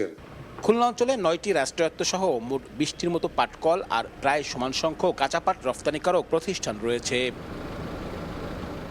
আব্দুল্লাহ আল মামুন রুবেল, সময় সংবাদ, খুলনা। কুড়িগ্রামের ভুরুঙ্গামারীতে ব্যক্তি মালিকানাধীন গুদাম থেকে জব্দ হয়েছে সরকারি 750 বস্তা চাল। এ ঘটনায় কাউকে আটক করা যায়নি। বৃহস্পতিবার মধ্যরাতে উপজেলার বলদিয়া ইউনিয়নের আলাদা 3টি গুদাম থেকে এসব সরকারি চালের বস্তা উদ্ধার করা হয়। পুলিশ জানায়, খাদ্য অধিদপ্তরের সিলমোহরযুক্ত বস্তা ব্যক্তি মালিকানাধীন গুদামে দেখলে খবর দেওয়া হয় থানায়। পরে অবৈধভাবে মজুদ করে রাখা চালের বস্তা উদ্ধার করা হয়। অভিযানের সময় পালিয়ে যায় গুদাম মালিক সমের, রবিউল ও সোনাউল্লাহ। স্থানীয়দের অভিযোগ, জব্দ হওয়া চাল ভিজিএফ কর্মসূচির জন্য বরাদ্দকৃত, যা অবৈধভাবে বিক্রি করে দিয়েছেন কয়েকজন জনপ্রতিনিধি। ধারণা করা হচ্ছে 3টি গুদামে মজুদ ছিল অন্তত 20 মেট্রিক টন চাল।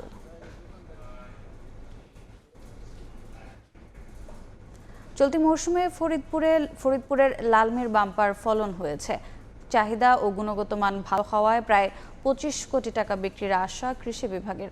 তবে রমজানে না পাওয়ায় দাম কমে লোকসানের শঙ্কায় চাষিরা। ঋণ পরিশোধ নিয়েও কপালে চিন্তার ভাঁজ। শিকদার সজলের পাঠানো তথ্য ও ছবি নিয়ে রিপোর্ট।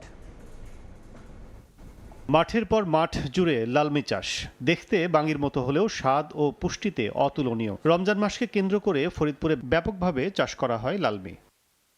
চলতি বছর ফলন ভালো হলেও আবহাওয়াজনিত কারণে দেরি হয়েছে পরিপক্কতায়। এতে 20 রমজানের পর বাজারজাত শুরু হয় লালমি, যা লক্ষ্যমাত্রা পূরণ করবে না বলে জানান চাষিরা। রোজার 15তে কাটা লাগছে, প্রথম রোজা আমরা পাইনি, এই 15তে কাটা লাগছে, এখন বাজার নাই। কেউ পুঁজি উঠেন পারতেছে, কেউ দেখা যায় পারতেছে না। দেখা যায় এবার আপনার 1 বিঘা বইতে 25-30 হাজার টাকা এরকম নামতেছে। এরকম অনেক গৃহস্থ আছে এখন ভাঙ্গি কাটতেও পারে না ক্ষেত থেকে। 5 বিঘা লাগাইছি, 5 বিঘা মনে করবেন যদি ভালোভাবে পয়লা রোজ আমরা দেওয়ার পারতাম, তাইলে পরে আমাকে 10 লাখ হইতো।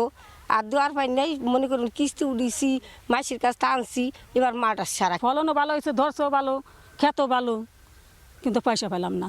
বর্তমানে বাজারে 100 পিস লালমি বিক্রি হচ্ছে 3 থেকে 4 হাজার টাকায়, যা গত মৌসুমের চেয়ে অর্ধেক। এমন পরিস্থিতিতে চাষাবাদে নেয়া ঋণ পরিশোধ করা নিয়ে চিন্তিত চাষিরা। বিষাদের রূপ নিয়েছে ঈদ আনন্দ। কতদিন আদায়, কতজন কত কষ্ট করে এই ক্ষেত করছে আশা করে, এবার এর মাঠার সবাই বইগে প্রতি 40,000 টাকা করে খরচ, কিন্তু আমাকে এবছর বইগে প্রতি 10,000 টাকা করে নামে নাই। আমাকে বল বর্ষায় এইগুলো, কিন্তু আমাকে এবছর একবারে লস। দাম কমে গেলেও এবছর প্রায় 25 কোটি টাকার লালমি বিক্রি হবে জানিয়ে কৃষি বিভাগ বলছে, বাজার ধরতে চাষ করতে হবে সঠিক সময়ে। আমরা আশা করছি যে এই লালমি চাষ এই এলাকা, বিশেষ করে সদরপুর বা তার আশেপাশের উপজেলাগুলোতে দিন দিন সম্প্রসারিত হচ্ছে এবং আগামী দিনে এই লালমি চাষের মাধ্যমে কৃষক আরও আর্থিকভাবে অত্যন্ত লাভবান হবে। চলতি মৌসুমে জেলায় লালমি চাষ হয়েছে 475 হেক্টর জমিতে। উৎপাদন লক্ষ্যমাত্রা প্রায় 12,350 মেট্রিক টন। সময় সংবাদ, ফরিদপুর। স্বামীকে নিয়ে প্রথমবার বাবার বাড়িতে ঈদ করতে যাওয়া হলো না গৃহবধূর। উত্তরায় প্রাইভেট কার থেকে ছিনতাইকারীর হ্যাঁচকা টানে প্রাণ গেল অটোরিকশায় থাকা নারীর।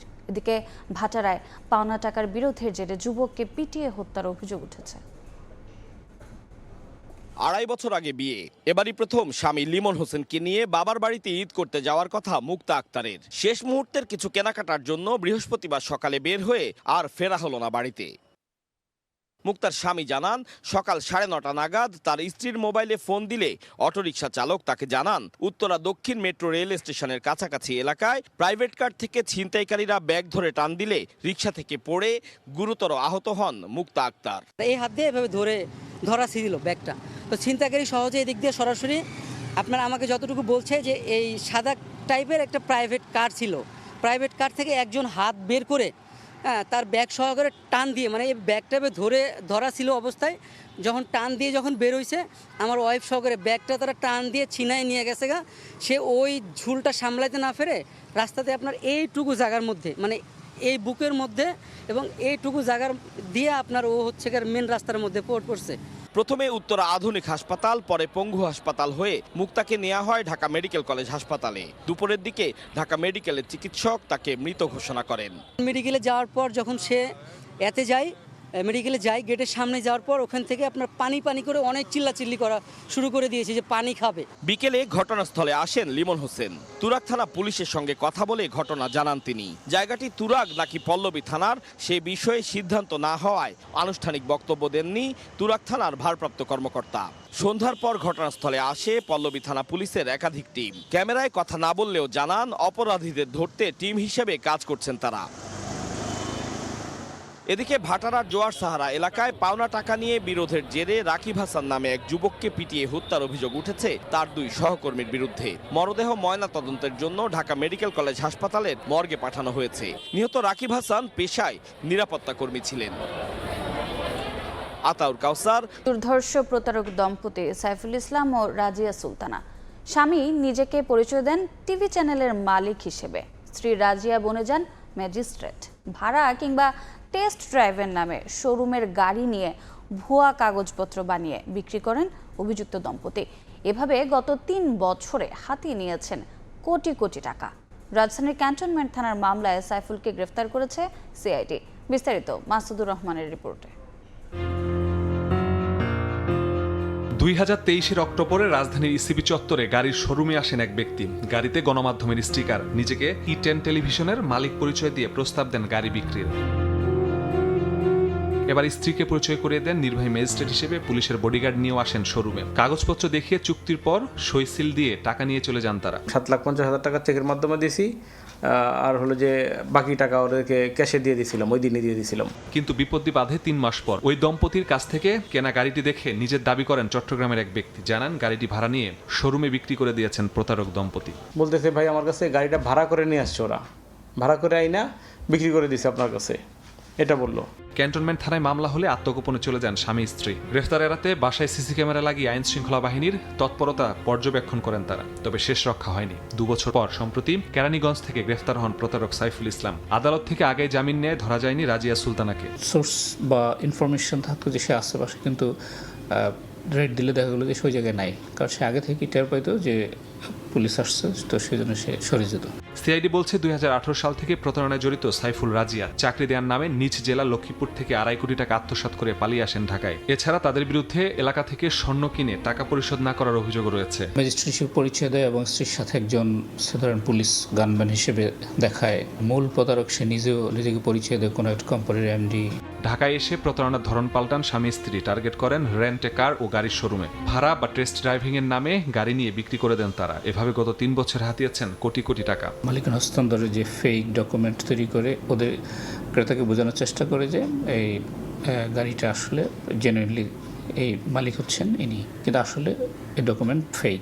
এ পর্যন্ত এই দম্পতির নামে 6টি মামলার তথ্য পেয়েছে সিআইডি। 3টা জিআর মামলা, 3টা সিআর মামলা। মাসুদুর রহমান, সময় সংবাদ, ঢাকা। মাদারীপুরে জমি নিয়ে বিরোধে প্রতিপক্ষের হামলায় অন্তঃসত্ত্বা নারী সহ 5 জন আহত হয়েছেন। পুলিশ জানায় সদর উপজেলার চরচারনা গ্রামের আলী জমাদ্দারের সাথে একই এলাকার হাবি জমাদ্দারের জমি নিয়ে বিরোধ চলছিল। এরই জেরে মঙ্গলবার রাতে হাবি লোকজন নিয়ে আলীর পরিবারের ওপর হামলা চালায়। বাধা দেয় মালয়েশিয়া প্রবাসী মিরাজুল জমাদ্দারের 3 মাসের অন্তঃসত্ত্বা স্ত্রী মিম আক্তার সহ 5 জনকে কুপিয়ে ও পিটিয়ে আহত করা হয়। ভাঙচুর ও লুটপাট করা হয় বসত ঘরে।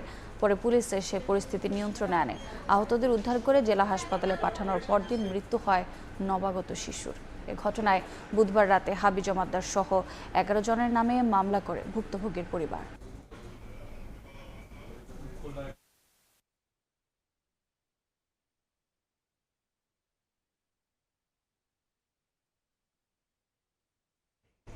খুলনায় ঘুমন্ত অবস্থায় একই পরিবারের 4 জনকে গুলি করেছে দুর্বৃত্তরা। সকালে বটিয়াঘাটার কৃষ্ণনগর শাহজালাল নগরের রেল ক্রসিং এলাকায় এ ঘটনা ঘটে। গুলিবিদ্ধ হয়েছেন স্বামী স্ত্রী, তাদের ছেলে ও পুত্রবধূ। 2 জন খুলনা মেডিকেল কলেজ হাসপাতালে ভর্তি, বাকি 2 জনের অবস্থা আশঙ্কাজনক হওয়ায় উন্নত চিকিৎসার জন্য ঢাকায় পাঠানো হয়েছে।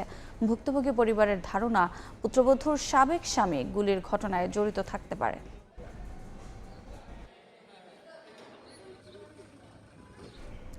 নড়াইল সদর উপজেলায় বাসের ধাক্কায় দুমড়ে মুচড়ে গেছে প্রাইভেট কার। এতে আহত হয়েছেন অবসরপ্রাপ্ত সেনা সদস্য সহ একই পরিবারের 3 জন। বৃহস্পতিবার সন্ধ্যায় সীমাখালী এলাকায় ঢাকা বেনাপোল মহাসড়কে এ দুর্ঘটনা ঘটে। পুলিশ জানায় ঢাকা থেকে গ্রামের বাড়ি যশোরে যাচ্ছিলেন অবসরপ্রাপ্ত major ABM Aminul Islam.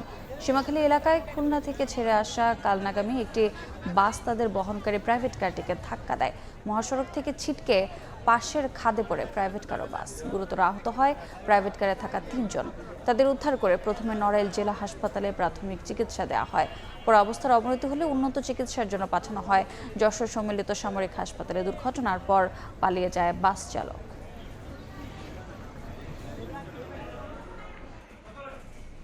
School মাঠে ইফতার আয়োজনে নিজেদের কৈশোরের স্মৃতি ছুঁয়ে দেখলেন সিরাজগঞ্জ BL সরকারি উচ্চ বিদ্যালয়ের প্রাক্তন শিক্ষার্থীরা। সময়ের ব্যবধানে দূরে সরে গেলেও এই মিলন মেলায় যেন আবার ফিরে এলো সেই পুরনো দিনগুলো। স্কুল প্রাঙ্গণে BL স্কুল এক্স স্টুডেন্ট অ্যাসোসিয়েশনের ইফতার ও দোয়া মাহফিল অনুষ্ঠিত হয়।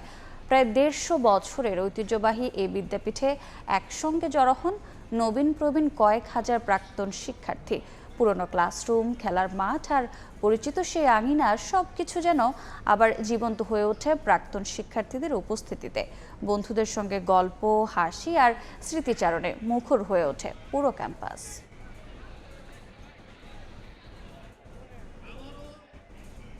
রাজশাহীতে ঈদ উল ফিতর উপলক্ষে অসহায় মানুষের মাঝে ঈদ সামগ্রী বিতরণ করেছে বন্ধু মহল ট্রাস্ট নামে একটি সংগঠন। সকালে মোহনপুর কেশরহাট উচ্চ বিদ্যালয় চত্বরে এ সহায়তা কার্যক্রমের উদ্বোধন করা হয়। এ সময় 140টি পরিবারের মাঝে বিভিন্ন ধরনের ঈদ সামগ্রী বিতরণ করা হয়। সহায়তা পেয়ে সন্তোষ প্রকাশ করে অসহায় পরিবার। ভবিষ্যতেও এমন কার্যক্রম অব্যাহত থাকবে জানান আয়োজকরা। ভোরের সময় এ ছিল আমার কাছে। পরবর্তী সংবাদগুলো জানাতে সঙ্গে থাকবেন আমিরুল ইসলাম আলিফ। ধন্যবাদ রোজা। পরবর্তী সংবাদগুলো নিয়ে আসছে কিছুক্ষণ পর। দেখছেন ভোরের সময়। জাতিসংঘ মহাসচিবের উপস্থিতিতে অন্তর্বর্তী সরকারের প্রধান ঘোষণা দিয়েছিলেন 2026 সালের ঈদ নিজ দেশে করবেন রোহিঙ্গারা। সময় গড়িয়েছে, ঈদ এখন দুয়ারে। বাস্তবতা বলছে 1 বছরে একজন রোহিঙ্গাও ফিরতে পারেনি মিয়ানমারে। উল্টো নতুন করে আশ্রয় নিয়েছেন 1,44,456 জন। প্রত্যাবাসনে নেই কোনো দৃশ্যমান অগ্রগতি। রোহিঙ্গাদের আশা নতুন সরকারের উদ্যোগে হয়তো খুলবে প্রত্যাবাসনের পথ। নিরাপদ জীবনের স্বপ্ন নিয়ে ফিরবেন নিজ ভূমিতে। বিস্তারিত জানাচ্ছেন সুজাউদ্দিন রুবেল। ইফতার সামনে রেখে লাখো রোহিঙ্গার উপস্থিতি। পাশে জাতিসংঘের মহাসচিব। 2025 সালে 14 মার্চ উখিয়ার রোহিঙ্গা ক্যাম্পে সেই সমাবেশে অন্তর্বর্তী সরকারের উপদেষ্টা ডক্টর মোহাম্মদ ইউনুস দিয়েছিলেন বড় প্রতিশ্রুতি। 2026 সালে ঈদ হবে নিজ দেশ মিয়ানমারে। সাম্যর বছর ঈদের সময় যেন অনার বাড়িতে তাই এই ঘোষণায় আশায় বুক বেঁধেছিলেন কক্সবাজারের 33টি ক্যাম্পে থাকা 12 লাখের বেশি রোহিঙ্গা। কিন্তু 1 বছর পেরিয়ে গেল, নেই প্রত্যাবাসনের কোনো দৃশ্যমান অগ্রগতি। উল্টো 15 মাসে নতুন করে 1,44,456 জন রোহিঙ্গা অনুপ্রবেশ করেছে বাংলাদেশে। মুহম্মদ সামনে 2026 রমজান মাজিদা যারা নিজের রতনের মাঝে ইচ্ছার ঘুরে পাইছেন বলে হল আর আছে রিফিউজি ক্যাম্পের মাঝে বাংলাদেশের মাঝে রোগী গই মহাসচিব জেনিভা যে বৈঠকে ডক্টর ইউনুস আমেরিকা যে বৈঠকে রোহিঙ্গা কেমত তাগিয়ে ওয়াদা দিল না বইয়ার উড়াত তাগিয়ে গই। বাংলাদেশ সরকার একাধিকবার প্রত্যাবাসনের উদ্যোগ নিলেও নাগরিকত্ব ও নিরাপত্তার নিশ্চয়তা না থাকায় তা আলোর মুখ দেখেনি। তবে নতুন সরকার দায়িত্ব নেওয়ার পর আবারও আশার আলো দেখছেন আশ্রিতরা। 91-92 মাস জিল্লা করে আছে বিএনপি সরকার ফসা দিয়ে আরারে এবার তো আছে বিএনপি সরকার সারা বেশি খুশি হই আরে আছে হক লয়ের যাবে নিয়ে আশা করি। সচেতন মহল বলছেন বিদায়ী অন্তর্বর্তী সরকারের জন্য এটি ছিল বড় সুযোগ, কিন্তু সেই উদ্যোগ ছিল প্রত্যাশার তুলনায় অনেকটাই নিষ্ক্রিয়। বর্তমান সরকার নতুন সরকার দায়িত্ব নিয়েছেন, তাদের কোনো নিজস্ব পলিসি থাকলে হয়তো এটা রেজাল্ট আসতে পারে। এদিকে ক্যাম্পগুলোতে বাড়ছে সংকট, জ্বালানি ঘাটতির পাশাপাশি আন্তর্জাতিক তহবিল কমে যাওয়ায় দেখা দিয়েছে খাদ্য সংকটও, যা আইন শৃঙ্খলা পরিস্থিতি নিয়ন্ত্রণকে আরও কঠিন করে তুলছে। আমরা আমাদের সীমান্তেও রোহিঙ্গাদের জড়ো হওয়ার সংবাদ পাচ্ছি, তো এটা আমাদের জন্য খুব একটি ভালো সংবাদ নয় আর কি। আর সরকারের অবস্থান যেটি হচ্ছে প্রত্যাবাসন বিষয়ে মিয়ানমারের সাথে সরকার যোগাযোগ রাখছে। ঈদ আসে ঈদ যায়, কিন্তু বদলায় না রোহিঙ্গাদের ভাগ্য। প্রতিশ্রুতির পরও যখন সৈন্য প্রত্যাবাসন, তখন প্রশ্ন একটাই, আর কত অপেক্ষা? সুজাউদ্দিন রুবেল, সময় সংবাদ, কক্সবাজার। ঈদ মানেই আনন্দ, নারীর টানে বাড়ি ফেরা আর প্রিয়জনের সঙ্গে সময় কাটানো। কিন্তু সমাজের এমন একটি অংশ আছে যাদের কাছে এই আনন্দ অনেকটাই ভিন্ন। গাইবান্ধায় তৃতীয় লিঙ্গের অর্ধশতাধিক মানুষ নিজেরাই মাতেন ঈদ আনন্দে। এখন চলছে শেষ মুহূর্তের প্রস্তুতি। সোহেল রানার ছবি নিয়ে বিপ্লব ইসলামের রিপোর্ট। আর একদিন পরেই ঈদ, শেষ মুহূর্তে অধিকাংশ মানুষের ঘরে ফেরার তাড়া থাকলেও গাইবান্ধার এই বাড়িটিতে নেই কোনো তোড়জোড়। শহরের ডেভিড কোম্পানি পাড়ার বাড়িটি অর্ধশতাধিক তৃতীয় লিঙ্গের মানুষের বসবাস। কেউ হারিয়েছেন আপনজনের সান্নিধ্য, কেউ বা সমাজের অবহেলায় নিজেই দূরে সরে এসেছেন। ইচ্ছা থাকলেও ঈদে যেতে পারেন না বাড়িতে। এখানকার প্রধান হিসেবে দায়িত্ব পালন করে আসছেন তৃতীয় লিঙ্গের গুরুমা মৌ আক্তার। বাড়িটি তার নামেই করা। ঈদ এখন বাবা মার সঙ্গে তো করতে পারবো না, এখানে আমরা করব, সবাই মিলে এখানে সবার সঙ্গে ঈদ করব। সবাইকে নিয়ে গুরুমা ভালো মন্দ রান্না করে, যেমন একটা পরিবারের সাথে থাকলে যে আনন্দটা হয়, এখানেও সেই আনন্দটাই আমরা করি। আমার মন চাই পরিবারের কাছে যেতে, কিন্তু আমি যেতে পারি না, আমার সমাজ মেনে নেয় না। আনন্দ সব যায়, আমাদের কেউ খোঁজ খবর নেয় না, সবাই আমাদের অবহেলিত বঞ্চিতই মনে করে। ঈদ করে বলতে কি মানে আমাদের মনে একটাই কষ্ট, যে আমরা পরিবারের সঙ্গে সবাই যেতে পারতো, বাবা মা ভাই বোন তাদের সঙ্গে যোগাযোগ রাখতো, তাদের সঙ্গে ঈদ করতো, তাহলে মনটা ভালো লাগতো। আমরা 5 ওয়াক্ত নামাজ পড়ি, রোজা রাখি, আল্লাহর ইবাদত করি, তার পাশাপাশি আমরা পেটের ধান্দার জন্য লোকের কাছে চায়া বেড়াই। প্রায় 40 বছর আগে পরিবার বিচ্ছিন্ন এসব জনগোষ্ঠীকে নিয়ে বসবাস শুরু করেন তৃতীয় লিঙ্গের মৌ আক্তার। এখন তার পরিবারের সদস্য প্রায় 60 জন। ঈদের আনন্দ সবার জন্য সমান হবার কথা থাকলেও বাস্তবতা নিশ্চিত করতে পারেনি পরিবার ও সুবিধাবঞ্চিত মানুষগুলো। তবুও সব বাধা পেরিয়ে ভালো থাকার চেষ্টা করছেন। তাদের প্রত্যাশা একদিন সমাজ এবং পরিবার তাদের মেনে নেবে, তাদেরও ঈদ হবে বাকি সবার মতো। বিপ্লব ইসলাম, সময় সংবাদ, গাইবান্ধা। মাদারীপুরে সক্রিয় ডেভিলস ব্রেথ চক্র টার্গেট করেন নারীদের। মুহূর্তেই লুট করে স্বর্ণালংকার, নগদ টাকা, সবকিছু। গত 1 মাসে 10টির বেশি ঘটনা ঘটলেও গ্রেফতার হয়নি কেউ। এতে বাড়ছে আতঙ্ক। পুলিশের দাবি শিগগিরই ধরা পড়বে অপরাধীরা। সঞ্জয় কর্মকার অভিজিত রিপোর্ট, ছবি তুলেছেন শাহাদাত আকন। মাদারীপুরের চরমগুড়িয়া এলাকার বাসিন্দা সাবিয়া বেগম গত 4 মার্চ দুপুরে বাজারে যাওয়ার পথে এক তরুণ তার নাকের কাছে চেতনানাশক পাউডার দিয়ে ইচ্ছাশক্তি লোপ করে। পরে তাকে নিয়ে যায় একটি বিদ্যালয়ের মাঠে। গৃহবধূর শরীরে থাকা স্বর্ণের কানের দুল, আংটি ও নগদ টাকা নিয়ে মুহূর্তেই লাপাত্তা চক্রের সদস্যরা। কানের দুল আমি খুলে দিছি, চেন নিছে, হাতে আংটি নিছে 2টা, কানের দুল নিয়ে গেছে, টাকা নিছে, মোবাইল নিয়ে গেছে। একটা চক্র, এগুলা না মাথায় হাত দিলেই মানুষ বেহুশ হয়ে যায়, তাহলে নিজের যে জিনিসপত্র টাকা সব নিজে ইচ্ছা করে খুলিয়ে দেয়। একইভাবে শয়তানের নিঃশ্বাস ব্যবহারের এই কৌশল খাটিয়ে মধ্যখাগদি এলাকার নূরনাহার বেগমকে বশ করে দুষ্কৃতিকারীরা। নির্জন এলাকায় নিয়ে তার কাছ থেকেও সবকিছু নিয়ে সটকে পড়ে গ্যাংয়ের সদস্যরা। আংটি তারাই খুলছে আর কানের ডলা আমি খুলে দিছি, কানের তো আমার মুখোশ মুখোশ পরা। তারপর খুললা দিছে পর কয় কি পারছে ভিতর থন থুইয়া কয় কি এই লোকের দ্বার দেন দেওয়ার পর কয় কি এই লোকের দ্বার এমনি জিনিস যান। তারপরে এই লোকের সাথে আসছি তারাও দেখি না, পিছের দুজন আমি দেখি না। শহরের পুরান বাজার ও রাজৈরের টেকেরহাট বন্দরে এই চক্রটির ফাঁদে পড়েছেন অনেকেই। ব্যাংকে আসা গ্রাহক কিংবা নারীদের টার্গেট করে সক্রিয় শয়তানের নিঃশ্বাস চক্রটি। গত 1 মাসে এমন ঘটনার শিকার অন্তত 10 জন। এই চক্রের কয়েকজন সদস্য শনাক্ত হলেও গ্রেপ্তার হয়নি কেউ। এতে জনমনে বাড়ছে আতঙ্ক।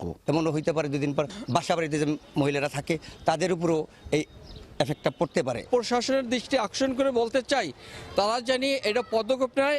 এমন পরিস্থিতিতে একা চলাচল করতে সতর্কতা অবলম্বনের কথা বলছে জেলা প্রশাসন। আর পুলিশের দাবি, চক্রটিকে ধরতে একাধিক স্থানে কার্যক্রম চালাচ্ছে তারা। দূরত্ব বজায় রাখা, ভিড় যেখান দিয়ে মানুষ চলে সেগুলোর ক্ষেত্রে আসলে সবাইকে তো সচেতন করাটা কঠিন। আমাদেরকে চেষ্টা করতে হবে যে ঘটনাটা কোন এলাকায় ঘটছে, কারা ঘটছে, সেখানে একটু আইনশৃঙ্খলা বাহিনীর তৎপরতা বাড়াতে হবে। বিভিন্ন জায়গায় মনিটরিং করছি। যাত্রাপথে যে বাসগুলো আছে সেই পরিবহনগুলোতে আমাদের সিভিলের লোকজন আছে, আশেপাশের লোকজন থাকে, তো আমরা মনিটর করছি। আমরা চেষ্টা করছি যে এই চক্রগুলো যাতে অ্যাক্টিভ না হতে পারে তাদেরকে ধরার জন্য। 18 থেকে 22 বছর বয়সী একদল তরুণ অপরাধ চক্রটির সঙ্গে জড়িত বলছে পুলিশ। সঞ্জয় কর্মকার, অভিজিৎ, সময় সংবাদ, মাদারীপুর। রাজবাড়ীতে দৌলতদিয়া পাটুরিয়া নৌ রুটে অল্পের জন্য প্রাণে রক্ষা পেলেন 2 শতাধিক লঞ্চ যাত্রী। তেলের জাহাজের সঙ্গে সংঘর্ষে আহত হয়েছেন 10 জন। বৃহস্পতিবার সকালে পাটুরিয়া ঘাট থেকে দৌলতদিয়ার উদ্দেশ্যে ছেড়ে যায় এমভি রেজওয়ান লঞ্চ। মাঝ নদীতে তেলবাহী একটি জাহাজের সঙ্গে সংঘর্ষ হয়। এতে 10 জন আহত হওয়ার পাশাপাশি নদীতে পড়ে যান 2 যাত্রী। পরে তারা সাঁতরে লঞ্চে ওঠেন। লঞ্চ মাস্টারের গাফিলতির কারণে দুর্ঘটনাটি ঘটে বলে অভিযোগ যাত্রীদের।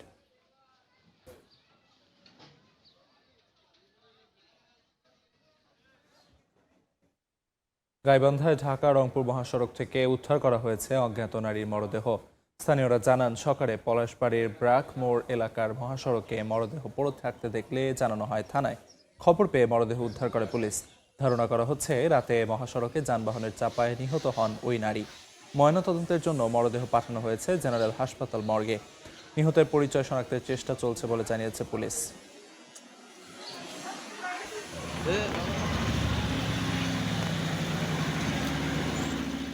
ফরিদপুরে নিখোঁজের একদিন পর ক্ষেত থেকে উদ্ধার হয়েছে সেলুন মালিকের মরদেহ। দুপুরে মধুখালীর একটি ধান ক্ষেত থেকে 2 জন সরকারের মরদেহ উদ্ধার করা হয়। স্থানীয়রা জানান, বুধবার রাতে বৃষ্টি শুরু হলে শ্যালো মেশিন বন্ধ করতে খেতে যান সুজন ও তার বাবা কৃষ্ণপদ সরকার। কৃষ্ণপদ বাড়িতে ফিরলেও নিখোঁজ ছিলেন সুজন। সকালে ধান খেতে মরদেহ পড়ে থাকতে দেখলে পরিবারের সদস্যদের জানায় স্থানীয়রা। পরে খবর পেয়ে ঘটনাস্থলে পৌঁছে মরদেহ উদ্ধার করে পুলিশ। ময়নাতদন্তের জন্য লাশ পাঠানো হয় ফরিদপুরের মেডিকেলের মর্গে। পরিবার জানায়, প্রতিবেশীদের সঙ্গে জমি নিয়ে সুজনের বিরোধ চলছিল। অভিযোগ, এর জেরে হত্যা করা হতে পারে সুজনকে। দুস্থদের সেবায় শুধু সরকারের উপর নির্ভর না করে সমাজের বিত্তবানদের এগিয়ে আসার আহ্বান জানিয়েছেন পার্বত্য চট্টগ্রাম বিষয়ক মন্ত্রী দীপেন দেওয়ান। বৃহস্পতিবার সকালে রাঙামাটি শিশু একাডেমিতে সুবিধা বঞ্চিতদের মাঝে ঈদ উপহার বিতরণ অনুষ্ঠানে তিনি এ আহ্বান জানান। রাঙামাটি স্বেচ্ছাসেবী সংগঠন ইয়থ আয়োজিত বিতরণ কার্যক্রমে শতাধিক শিশু ও তাদের পরিবারের হাতে চাল, তেল, সেমাই, চিনি সহ 12 ধরনের ঈদ সামগ্রী তুলে দেওয়া হয়।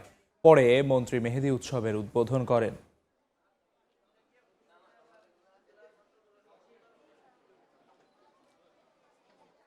আমরা দারিদ্র্যের দুষ্ট চক্রের মধ্যে আছি। শুধু সরকারের উপর নির্ভরশীল না থেকে আমাদের অনেক বিত্তবান আছেন যারা দিতে পারেন। এই সুবিধা বঞ্চিত সন্তানদের কিন্তু চিন্তা করতে হবে। আমি এই জন্য ইয়ুথকে অত্যন্ত অভিনন্দন জানাই। এরা বয়সের তরুণ হলে কিন্তু প্রজ্ঞা মেধায় অত্যন্ত বিজ্ঞবান। মুক্তারপুর পঞ্চবটি নির্মাণাধীন সড়কে যানজটের চরম দুর্ভোগে মানুষ। গত বছরের ডিসেম্বরে দ্বিতল সড়ক চালুর কথা থাকলেও তা এখন ঠেকেছে চলতি বছরের মে মাসে। প্রকল্পের সার্বিক অগ্রগতি 87.25%। নাসির উদ্দিন উজ্জ্বলের রিপোর্ট, ছবি তুলেছেন আবু সাইদ। মুন্সিগঞ্জ নারায়ণগঞ্জের অতি গুরুত্বপূর্ণ সড়ক নেটওয়ার্কে এখন স্থবিরতা। 10 কিলোমিটার দীর্ঘ মুক্তারপুর পঞ্চবটি সড়ক আধুনিকায়নে 2022 সাল থেকে কাজ শুরু হয়। 4 বছর পেরিয়ে গেলেও তার শেষ হয় না। এই সময়ে পঞ্চবটি থেকে পোস্তগোলা পর্যন্ত সড়ক আধুনিকায়ন না হওয়ার কারণেও সংকট বেড়েছে। কাজের এই দীর্ঘ সূত্রিতার কারণে বিড়ম্বনা বাড়ছে ঈদযাত্রায়। তাই পথটি ব্যবহারকারীদের ক্ষোভ। যদি সুন্দরভাবে কাজ করতো বা রাস্তা পরিচালনা করতো, এই জায়গাটা এত জাম থাকতো, মানুষের এত দুর্ভোগ হতো না। যাত্রীরা হাঁটতে পারে না, প্রচন্ড ধুলাবালি, রাস্তায় জাম থাকতেছে, যেখানে 15 মিনিট দরকার কথা সেখানে 3 ঘন্টা যেতে পারতেছি না আমরা। প্রতিদিন প্রায় 26,000 যান চলাচল করা এই সড়ক আধুনিকায়ন হলে নারায়ণগঞ্জ ও মুন্সিগঞ্জের অর্থনীতিতে বড় অবদান রাখবে, আর যানবাহনের গতি বাড়বে 5 গুণ। তবে দ্বিতল সড়কে গুনতে হবে টোল, নিচতলা থাকবে আগের মতোই টোল ফ্রি। বিশ্বমানের সড়কটির দুই পাশে ড্রেন, বিদ্যুৎ, গ্যাস সহ ইউটিলিটি সুবিধা রেখে আরসিসি সড়ক তৈরি করা হয়েছে। তবে উপরিভাগে থাকবে পিচ ঢালাইয়ের লেয়ার। প্রকৌশলীরা বলছেন গুণগত মানকে গুরুত্ব দেওয়া হচ্ছে। 270টা ডেস্ক ল্যাবের ভিতরে আর মাত্র 27টা ডেস্ক ল্যাব বাকি আছে, আর ব্যারিয়ারের কাজ বাকি আছে আমাদের প্রায় 10.5 কিলোমিটারের মতো। আমরা কোয়ালিটি কন্ট্রোল করে কাজগুলো এগিয়ে যাচ্ছে। প্রকল্প সংশ্লিষ্টরা বলছেন শীতলক্ষা 3 সেতু থেকে মদনপুর সড়ক 2 মাস বন্ধ থাকায় সিমেন্ট ও অন্যান্য ভারী শিল্পের ট্রাক লরির কারণে প্রকল্পের গার্ডার স্থাপন বন্ধ রাখতে হয়। এছাড়া জমি অধিগ্রহণ জটিলতা ও ভূগর্ভস্থ সার্ভিস লাইনের কারণে সড়কটি নির্মাণে বিলম্ব হচ্ছে। গার্ডার ইরেকশনটা ডিলে হওয়ার কারণে আমরা প্রজেক্টটা যথাসময়ে আমরা সম্পন্ন করতে পারিনি। গার্ডার ইরেকশন ডিলে হওয়ার পিছনে যে যুক্তিটা সেটা হইতেছে যে আমাদের ল্যান্ড অ্যাকুইজিশন অ্যান্ড ডিমোলিশন ওয়ার্কটা অত্যন্ত ডিলে হয়ে গেছে। 2242 কোটি 77 লাখ টাকার এই প্রকল্প বাস্তবায়ন করছে চীনা ঠিকাদারি প্রতিষ্ঠান। গেল ডিসেম্বরে এটা থাকলেও এখনো পর্যন্ত কাজের অগ্রগতি 90%, যার কারণে যানজট লেগেই আছে। সার্বিক এই প্রকল্পের অগ্রগতি 87.25%। নারায়ণগঞ্জের চরসৈয়দপুর থেকে নাসির উদ্দিন উজ্জ্বল, সময় সংবাদ। আবারও ঈদ যাত্রার খবর। ঈদ উদযাপনে নগর ছেড়ে বাড়ির পথে ছুটছে মানুষ। বাস, ট্রেন ও লঞ্চে দেখা গেছে উপচে পড়া ভিড়। ঈদ যাত্রার খবর জানাতে এই মুহূর্তে কমলাপুর রেল স্টেশনে আছেন সহকর্মী তানভীর হাসান মেঘ, সদরঘাট লঞ্চ টার্মিনালে এম এ আজিম, মুন্সিগঞ্জে নাসির উদ্দিন উজ্জ্বল এবং মানিকগঞ্জে ইউসুফ আলী। সরাসরি প্রথমে যাচ্ছি মেঘের কাছে। শেষ মুহূর্তেও কিন্তু ঢাকা ছাড়ছেন সাধারণ মানুষ। ভোর থেকেই কিন্তু আমরা কমলাপুর রেল স্টেশনে যেটি দেখেছি সেখানে মানুষের উপস্থিতি আজকে আমরা লক্ষ্য করতে পেরেছি। তবে ঠিক গত 2 দিনের তুলনায় আজ প্ল্যাটফর্মগুলোতে উপচে পড়া ভিড় আমরা যেটাকে বলি সেটা কিন্তু আজ একদমই লক্ষ্য করা যাচ্ছে না। কিছুক্ষণ আগে সোনার বাংলা একটি রেল যেটি চট্টগ্রামের উদ্দেশ্যে ছেড়ে গিয়েছে এবং সেটি সময় ছিল ঠিক সময়সূচি ছিল ঠিক 7টায় এবং সেটি 7টায় কিন্তু ছেড়ে গিয়েছে এবং একটি ট্রেন অপেক্ষমান অবস্থায় আছেন প্ল্যাটফর্মে এবং সেটি কিছুক্ষণ পর উত্তরবঙ্গের দিকে ছুটে চলবে এবং সেই সঙ্গে যেমনটা বলছিলাম যে অন্যান্য গত 2 দিনের তুলনায় যে গত 2 যে রেল স্টেশনের যে প্ল্যাটফর্মগুলো ছিল সেই রেল স্টেশনের প্ল্যাটফর্মে যেরকম আমরা উপচে পড়া ভিড় লক্ষ্য করতে পেরেছি সেটি কিন্তু আজ একদম নেই বললেই চলে। অর্থাৎ মানুষের উপস্থিতি আছে, তবে যেরকম গাদাগাদি আমরা লক্ষ্য করতে পেরেছিলাম প্ল্যাটফর্মগুলোতে সেটি কিন্তু আজ নেই বললেই চলে। তবে এছাড়া প্ল্যাটফর্মগুলোতে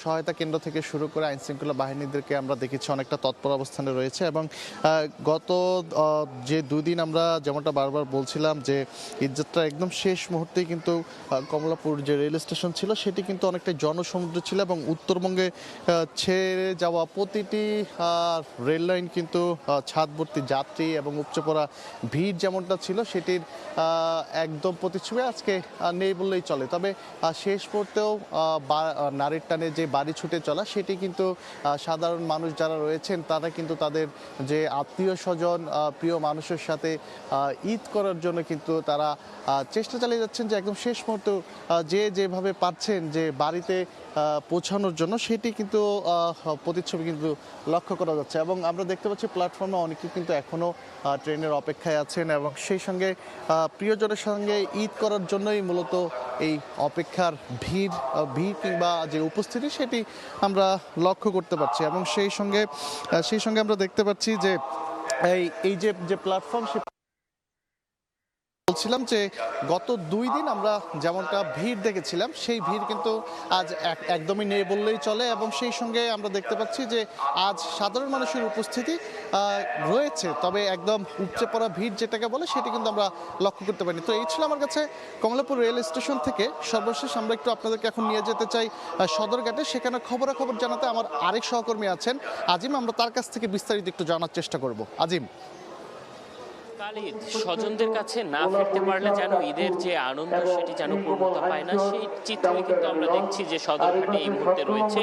সদরঘাটের ঠিক পল্টনগুলোতে আপনাদেরকে যদি আমি একটু দেখাতে চাই, এখানে এখনো বলা চলে যে স্বজনদের কাছে ফিরতে যাওয়া যে নদীপথে যারা যাবেন তাদের যে ভিড় সেটি কিন্তু পুরো পল্টন জুড়ে দেখা যাচ্ছে, কারণ এখনো অনেকেই লঞ্চে উঠছেন এবং তাদের যে গন্তব্য সে গন্তব্যে তারা ছুটে যাচ্ছেন।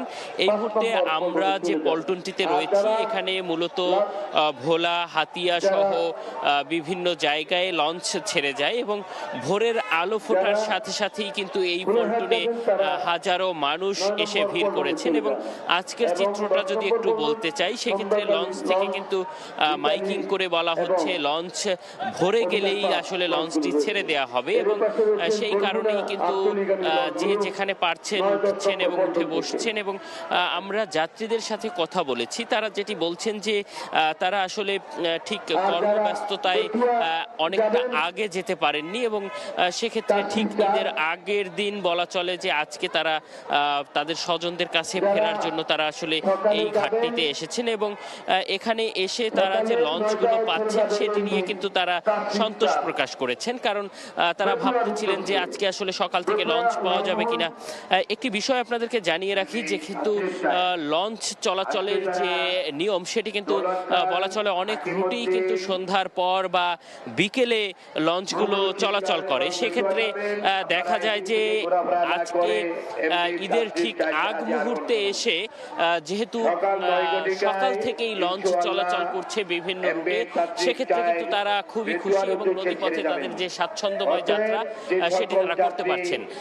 ঈদ যাত্রার আরো খবর জানাতে মুন্সিগঞ্জ থেকে যুক্ত হচ্ছেন আমাদের সঙ্গে নাসির উদ্দিন উজ্জ্বল।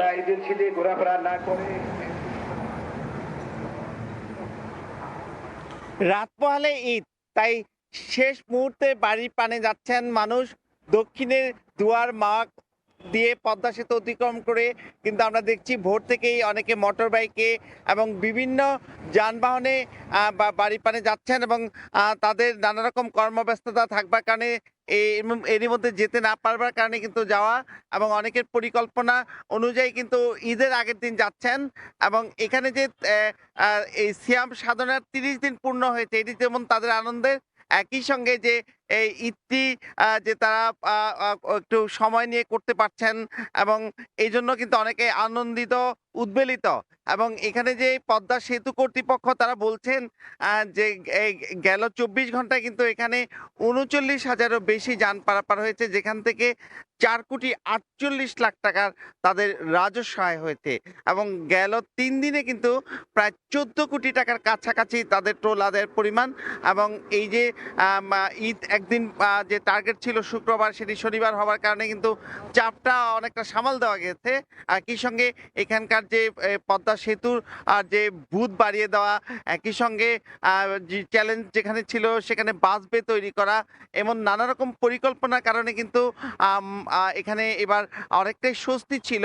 এবং এই পদ্মা সেতু টোল প্লাজা ঘিরে যে লম্বা লাইন থাকে সেই লাইনটি কিন্তু হয়নি, এবং পদ্মা সেতু দিয়ে যে এই সড়ক পথে এই যানবাহন চলছে, উৎসব মুখর যাত্রীরা যাচ্ছেন ঈদ যাত্রায়। একই সঙ্গে কিন্তু পদ্মা সেতু দিয়ে ট্রেন যাত্রাও কিন্তু অনেক আনন্দের, এবং পদ্মা সেতু দিয়ে ট্রেন নিয়মিত যাতায়াত করছে, সেখানে কিন্তু অনেক যাত্রী যাচ্ছেন। সব কিছু মিলে পদ্মা সেতু ঘিরে এবারে ঈদ যাত্রা কিন্তু অনেকটা আকর্ষণীয় ছিল, উৎসব মুখর ছিল। তো এই ছিল মুন্সিগঞ্জের ঈদ যাত্রার সবশেষ। দক্ষিণাঞ্চলে যাওয়ার আরেকটি পথ রয়েছে পাটুরিয়া, সেখানে রয়েছেন সহকর্মী ইউসুফ আলী, তিনি জানাবেন সেই পথের কথা। ধন্যবাদ উজ্জ্বল। তো পাটুরিয়া দৌলতদিয়া নরোটে যে অবস্থা আমরা দেখছি ভোর থেকেই, কালকে যে উপচে পড়া ভিড় ছিল এই উপচে পড়া ভিড়টা কিন্তু আজকে অতটা লক্ষ্য করা যাচ্ছে না। রাত পোহালে ঈদ মানেই আনন্দ, আর ঈদ মানে খুশি, আর এই ঈদের খুশি ভাগাভাগি করার জন্য মানুষ কিন্তু আজও ছুটছে তার নারীর টানে বাড়িতে। মেঘলা মেঘলা আকাশ এবং হালকা যে কুয়াশা, মৃদু মৃদু বাতাস এবং হালকা শীতে মানুষ যাচ্ছে শেষ মুহূর্তে বাড়ির পানে, যেন একদম স্বাচ্ছন্দ্য, আনন্দ আর উল্লাসে তারা যাচ্ছে। নেই যানজট কিংবা ভোগান্তি এই ঘাট এলাকাতে। মহাসড়কগুলো কিন্তু আমরা ফাঁকা দেখছি। এ যেন নারীর টানে ডাকছে তাদের ঘরমুখো যাত্রীদের। ফেরি, লঞ্চ কিংবা মহাসড়কে যানবাহনগুলো যেন অলস সময় পার করছে। দু একজন যারা আসছে অনায়াসে তারা পার হচ্ছে। আমরা বলতে চাচ্ছি ঘাটে ফেরিগুলো যাত্রীদের জন্য অপেক্ষা করছে লঞ্চ এবং ফেরিগুলো। এ সব কিছু মিলিয়ে একদম যাত্রাটা হচ্ছে স্বাচ্ছন্দ্য এবং উল্লাস হচ্ছে এই মুহূর্তে। তবে শেষ মুহূর্তে যাত্রাটা আমরা যাত্রীদের সাথে কথা বলেছি, বিআরডব্লিউটিসির সাথে কথা বলেছি, টিএর সাথে কথা বলেছি। তারা কিন্তু এই যাত্রাকে নির্বিঘ্ন করার জন্যে তারা কিন্তু এখনো কাজ করছে এবং কি তাদের যে নির্ধারিত ছুটি তা কিন্তু বাতিল করেছে। এই মুহূর্তে গাবতলীতে আছে আমাদের রিপোর্টার, আমরা তার কাছে সরাসরি যুক্ত হব কাউসারের কাছে। কাউসার, কি অবস্থা সেখানে? গাবতলী বাস টার্মিনালে এসে আমরা দেখলাম যে ঈদের একদম শেষ মুহূর্তে যে যাত্রা, সে যাত্রায় খুব অল্প সংখ্যক মানুষই এই মুহূর্তে ঢাকা ছাড়ছেন। অর্থাৎ ঢাকা ছাড়ার যে চাপটি, সে চাপটি গতকাল এবং পরশুই মূল চাপটি চলে গিয়েছে। এবং এটা কি অন্যতম কারণ হলো আসলে রোজা কি 29টি হবে না 30টি হবে সেটির একটি বিষয় ছিল, যে কারণে মানুষজন 29 রোজা হবে, 30তম দিনে ঈদ হবে, এটিকে ভেবেই অনেকে 29 রোজার আগেই তাদের গন্তব্যে পৌঁছে গেছেন।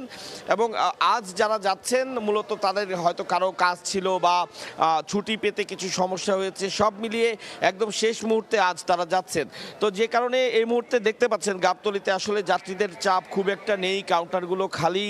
এবং কাউন্টারে যে সকল কর্মকর্তা কর্মচারীরা রয়েছেন তারা আসলে যাত্রীদের ডাকাডাকি করছেন বা তাদের যাত্রীদের ডাকাডাকি করেই তাদের টিকিট বিক্রি করতে হচ্ছে, যেটি আসলে ঈদ যাত্রার জন্য খুবই বেমানান একটি দৃশ্য। তো এটি তারা বলছেন যে গতকাল এবং গত পরশু মূল চাপটি অর্থাৎ যাত্রীদের বড় একটি অংশ তারা চলে গেছেন, যে কারণে আসলে আজ যাত্রীদের খুব একটা চাপ নেই। তো আমরা যাত্রীদের সাথে কথা বলেছি, যাত্রীরা বলেছেন যারা যারা ইতিমধ্যেই বিভিন্ন গন্তব্যের উদ্দেশ্যে রওনা করেছেন, আমরা আসার পর তাদের সাথে কথা বলেছিলাম, তারা বলেছেন তারা খুব সহজেই টিকিট পেয়েছেন এবং অতিরিক্ত ভাড়া আদায়ের বিষয়েও তারা কেউ এখনো পর্যন্ত আমাদের কোনো অভিযোগ করেনি। বলছেন যে সরকারি নির্ধারিত যে চার্ট রয়েছে বাস টার্মিনালগুলোতে, সেই চার্ট অনুযায়ী ভাড়া নিচ্ছে বিভিন্ন কাউন্টারগুলো। এবং বলছেন তারা অনেক সহজেই টিকিট পেয়েছেন, টিকিট পেতে কোনো ঝক্কি ঝামেলা পোহাতে হয়নি এবং নির্দিষ্ট সময়ই তাদের বাস ছেড়েছে। কাউন্টারগুলোতে কথা বলেছিলাম, তারা জানিয়েছেন যে এবার ঈদ যাত্রায় এখনো পর্যন্ত বড় ধরনের যানজটের কোনো সমস্যা না হওয়ায় বাসগুলো সঠিক সময়ে গন্তব্যে পৌঁছেছে এবং সেই গন্তব্য থেকে আবার খুব অল্প সময়ের মধ্যে ঢাকায় এসেছে এবং ঢাকা থেকেও নির্দিষ্ট বা নির্ধারিত সময়েই বাসগুলো ঢাকা ছেড়ে গিয়েছে। সব মিলিয়ে যেহেতু কোনো যানজটের বিষয় হয়নি, যার প্রেক্ষিতে শিডিউল বিপর্যয়ের কোনো কাহিনীও এখনো পর্যন্ত হয়নি। যাত্রীদের চাপ অনুযায়ী নির্দিষ্ট সময়েই তারা বাস ছেড়ে দিচ্ছেন, এমনটি কাউন্টারগুলো থেকে বলেছে। তো সব মিলিয়ে এই কথাই বলা যায় যে ঈদ যাত্রার শেষ মুহূর্তে খুব একটা চাপ নেই এই মুহূর্তে গাবতলী বাস টার্মিনালে। এবং গাবতলী বাস টার্মিনালে আসার সময় আমরা আশপাশে কল্যাণপুর বাস টার্মিনাল দেখেছি এবং কল্যাণপুর বাস স্ট্যান্ডে কিছু বাস কাউন্টার রয়েছে, সেখানেও আমরা দেখেছি, বা আরও যে বাস কাউন্টারগুলো রয়েছে আশপাশে সে জায়গাগুলোতেও আমরা ঘুরে এসেছি। কোথাওই আসলে উল্লেখযোগ্য কোনো চাপ আমরা দেখিনি।